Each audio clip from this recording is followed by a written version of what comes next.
So the first thing I'll tell you is I want to thank Infosys for actually funding and creating this whole event, bringing in lots of people, because you're bringing people from various different backgrounds, people who are technologists, people who are deep into pedagogy, people who like content a lot, everything, right? The thing which really excites me is that, see, AI has amazing amount of capabilities. It's going to be affecting almost every human pursuit.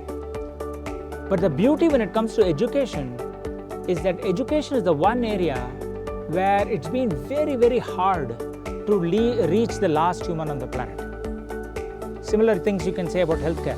Okay? It's very, very hard to reach the last, because the number of service providers for this many people needs to be very, very high, which is not possible. We cannot have, like, for every 3 people, teachers. Okay? But the power of AI is that if you have 1 or 2 very good teachers who are AI teachers, now you can replicate them and reach lots of people. And these teachers can be unassuming, can give personalized education to people. They won't be threatening. They won't slap your hand if you do 1 by 3 wrong, right? I mean, I feel AI in education is a real godsend. I mean, you can do true transformation on this thing. Now, I also think some of these tools need to get much better, especially in vernacular languages, especially in understanding the level of students and all these things. So there's a lot of work to do, but I mean, I'm super excited for the future of AI in education. And I feel that teachers, if they feel threatened, should not be, because they currently don't satisfy a large number of students. So AI will satisfy them.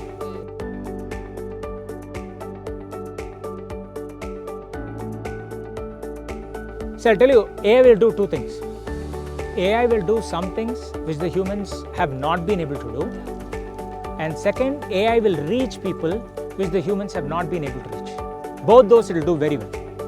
If you take every class and if you make it as, top 1/3, middle 1/3, bottom 1/3, okay? Broadly, the top 1/3 already know they are above average. They're getting it. They're going faster than others, okay? They're understanding things. The teachers actually need to do very little work about the top 1/3, okay? The middle 1/3 need a little bit more motivation. They're sort of getting it better now. But the bottom 1/3 always suffer. And the teachers, I mean, they have only so much time. What are they going to do? It needs a lot. If you ask them, they need to spend probably 66% of the time on the bottom 1/3 and lesser on the top. But then the time they need to spend on the bottom 1/3 is a tough time. You need to debug things which are very hard. The example which I always give is, with AI, if a student is learning simple fractions, AI will keep giving you problems and you're understanding. But the beauty about AI is, as it learns how you're doing, it can give you things which are just slightly more difficult, just increasing knowledge a bit better, and it can detect things which the teachers are not able to detect today. One classic example I got from a practitioner of AI software who's done is that they worked with students who were learning fractions. They gave number of problems, and at the end of the day, they could say that, some of these people are having a problem only with 7 tables. Other things they're doing well. They understand fractions, but your fundamental knowledge of 7 tables is poor. So now you won't be able to do the fractions where the 7 multiples come.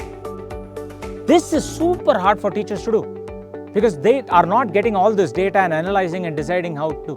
So this is something AI can do, right? And this I'm super excited about. And my feeling is AI will have a bigger impact on the bottom 1/3 than the top 1/3. The top 1/3 have sort of figured out.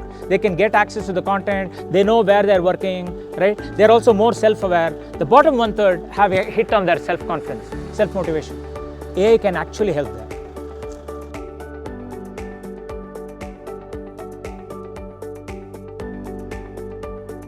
Yeah. Now, I know Agastya is all about creativity and how do you make people understand things more, try out things more, experiment things more, right? At the core, creativity, all of these things will come when you have deeper understanding. If you don't understand something, it's very hard to be creative. You can look at this in arts, you can look at this in music, you can look at it in any area. You need a base level of understanding, after which you can be more creative. For that base level of understanding, AI will get you there. And then it'll let you try various things. And the beauty about AI is it can actually give you areas where you can go and be creative, right? Sometimes people also have this creative blocks that they are not able to be creative. AI can give you those spaces where you can try out your creative skills.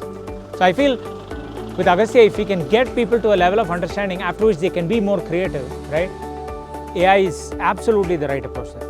Both to increase understanding and to give you these playgrounds of creativity.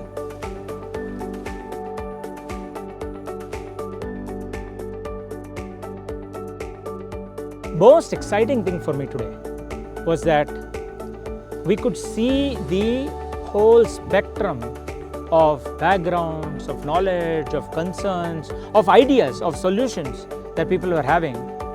And what was also clear is that there are people who are in different buckets.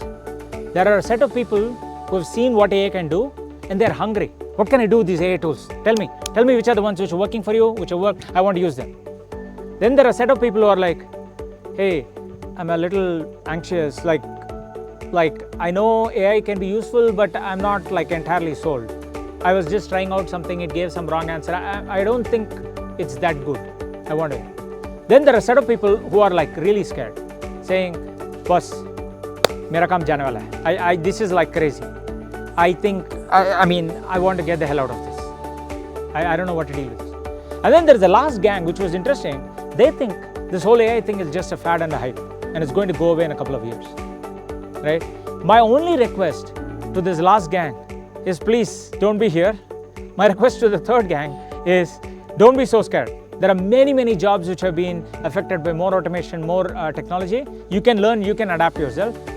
My advice to the first two is certainly go deeper. Try to interact with people who are using these tools. Try it out yourself, right? And you folks are seeing sort of what the future is going to be. And you with your brimming optimism should be able to be contagious for these other people. So this is what I got from all the discussions I had with various people.